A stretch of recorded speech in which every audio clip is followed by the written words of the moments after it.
Why your dog shows you their belly and what it really means. Your dog flops over, legs in the air, belly completely exposed, looking up at you with what seems like an invitation. You think, belly rub. You reach down, and sometimes they melt into the floor, kicking their leg, closing their eyes, seemingly in paradise.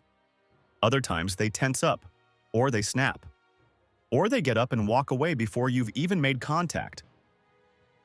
And you're left confused, wondering what you misread. And then there are the times the belly comes out in completely different contexts, when your dog meets a stranger, when you've just raised your voice, when they've done something they know they shouldn't have. Same position, entirely different energy. And somehow, instinctively, you know not to reach for the belly in those moments. So what's actually happening? Why does the same physical gesture carry such different weight in different moments? And how do you read it correctly every single time? The answer is that your dog's belly display is not a single behavior with a single meaning. It's a vocabulary item, one that shows up in multiple emotional contexts and communicates different things depending on what the rest of the dog's body is telling you. Miss the context, and you can turn a moment of trust into a moment of confusion. Learn to read it properly, and you'll never get it wrong again. 1. The trust belly. What it looks like and what it means. The version most people know best is the relaxed, affectionate belly display. Your dog is in a comfortable environment, probably at home, probably near you. They've been resting, or playing, or just hanging around, and they roll onto their back with a looseness that is almost liquid. Their whole body seems to release into the floor. Their tail may be wagging gently, even upside down. Their legs fall open or wave in the air slightly. Their eyes are soft, maybe slightly squinted. Their mouth is relaxed, loose, possibly open a little. This is the trust belly. And the reason it means what it means is anatomical before it's social. A dog's belly, the underside of the body from chest to groin, contains no hard skeletal protection. Ribs protect the sides, the back has the spine. But the belly is soft tissue all the way down, covering vital organs. For a predatory animal that evolved in environments where threats were real and physical, exposing this area is a genuine act of vulnerability. It places the most vulnerable part of the body in the most exposed position. When your dog does this with you, they are doing something that their nervous system has to sign off on. They are choosing, in that moment, to be completely physically open. Not because they have calculated the risk intellectually, but because their body has assessed the environment as safe enough, and you as safe enough, for that level of exposure to feel okay. The trust belly is saying, I am comfortable enough with you to be completely vulnerable. In my assessment of this space and this relationship, I do not need to protect my most vulnerable point. You are my safe place. That is not a small thing. And most of the time, yes, in this context, the belly rub is welcome. But go slowly and read the response. Reach in gently rather than landing heavily on the belly. Watch their body as you touch. Does it stay soft? Does the tail continue its movement? Do they seem to settle deeper? Then keep going. They're asking for this and enjoying it.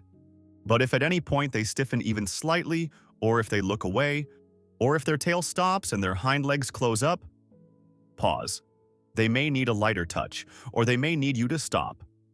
They showed you the belly, but that doesn't mean unlimited access. It means they trusted you with the invitation. Respect the limits they set on it, and the trust deepens. 2. The appeasement belly, and why you should not touch it. Now for the version that confuses most people, and sometimes leads to bites.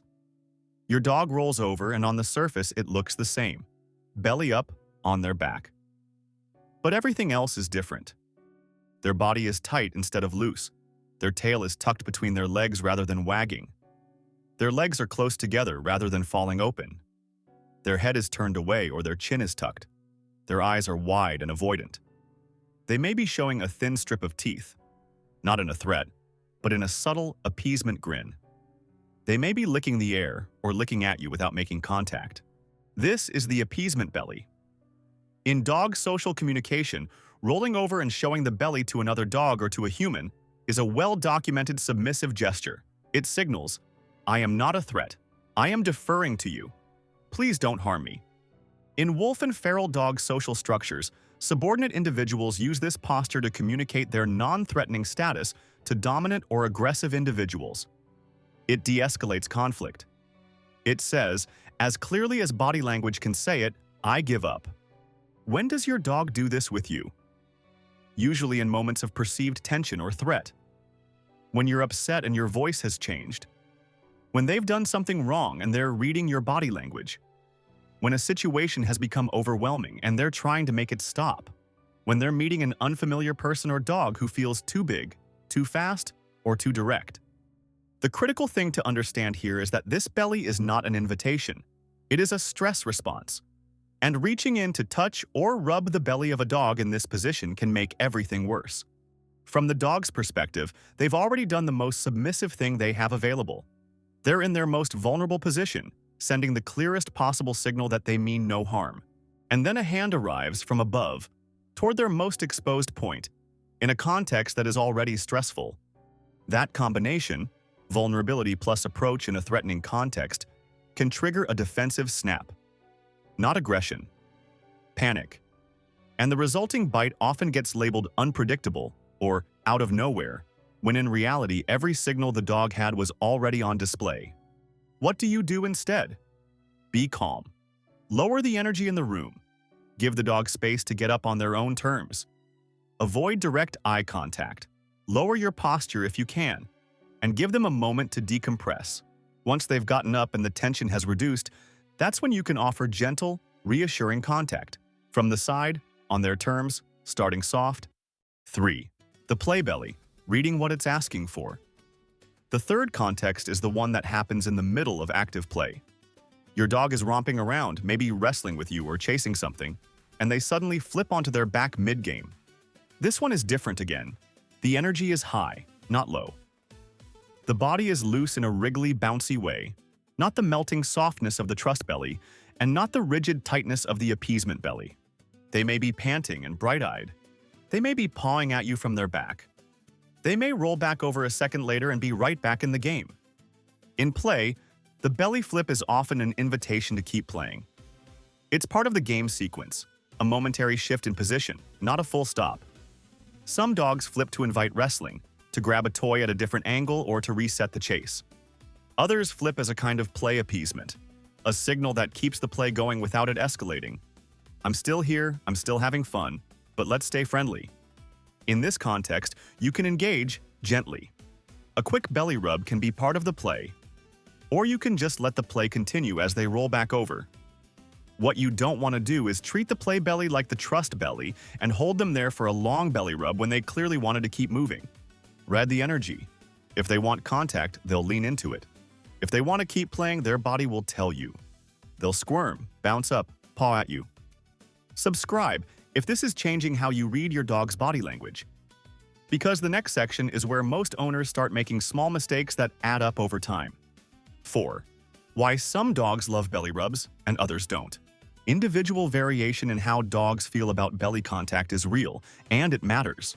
Some dogs are belly rub obsessed. They seek it out. They'll shove their nose under your hand and flip over. They'll lie at your feet and immediately flip when you look at them. For these dogs, belly contact is one of the clearest pleasures available in their lives. They are genuinely, physiologically enjoying it. The skin of the belly contains sensory receptors, and gentle touch in that area, in the right context, releases the same kinds of feel-good neurochemicals that other forms of social touch do. Other dogs are much more ambivalent. They may show the belly as a trust gesture and accept brief contact, but they don't particularly enjoy extended rubbing. They might roll back over after a few seconds. They might shift position. They might lick at your hand in a way that's more appeasement than enjoyment. And some dogs, particularly those who are generally touch-sensitive, those who weren't well socialized to handling as puppies, or those who've had negative experiences with touch, dislike belly contact even in relaxed contexts. They may still roll over as a trust or appeasement gesture, but touching the belly makes them uncomfortable. The way to tell: watch what the dog's body does during the contact, not just before it. Rolling over is the display. What happens during the rub is the feedback. If they stay soft, stay still in a relaxed way and seem content, they're enjoying it. If they get stiff, if their tail stops, if they lick at you repeatedly, if they try to get up, those are signals to lighten up or stop. Respecting those signals doesn't diminish the moment. It deepens it. The dog who learns that their signals are listened to will show the belly more freely, not less. 5. The thing most owners don't realize: the belly display is a relationship test. Here is the framing that changes everything about how you respond to this behavior. When your dog rolls over and shows you their belly, in any of its contexts, trust, appeasement, or play, they are doing something that involves their nervous system releasing, even temporarily, the protective vigilance that normally keeps the belly covered. They are doing something that requires a level of relational trust, even if only for a few seconds. And your response in that moment is information they store. If you respond to the trust belly with appropriate, gentle contact that reads their signals and stops when they signal enough, they learn. This person is safe. I can be vulnerable with this person. If I show them my most exposed point, they treat it with care. If you respond to the appeasement belly by pushing in and touching when they're clearly stressed, they learn. Being in this position doesn't protect me. This person comes closer when I signal vulnerability. Vulnerability doesn't stop things. It invites them. That difference in learning, over dozens or hundreds of repetitions, shapes the nature of the whole relationship. It shapes how often your dog offers vulnerability in general, how much they trust you to manage their experience, how quickly they escalate or de-escalate when they're stressed near you. The belly is not just a spot to rub, it's a communication every time. It's your dog telling you something about how they're feeling, what they need in this moment, and how safe they feel with you. Read it carefully, respond to it well, and what you build is a dog who can be fully relaxed in your presence. Not because they don't notice the world, but because they've decided that next to you, they don't need to protect the most vulnerable parts of themselves. That is the relationship most dog owners want. And it is built, one belly display at a time. Subscribe if you want to keep understanding what your dog is communicating through their body. Most of the time, they're being very specific, and most of us have been missing the details.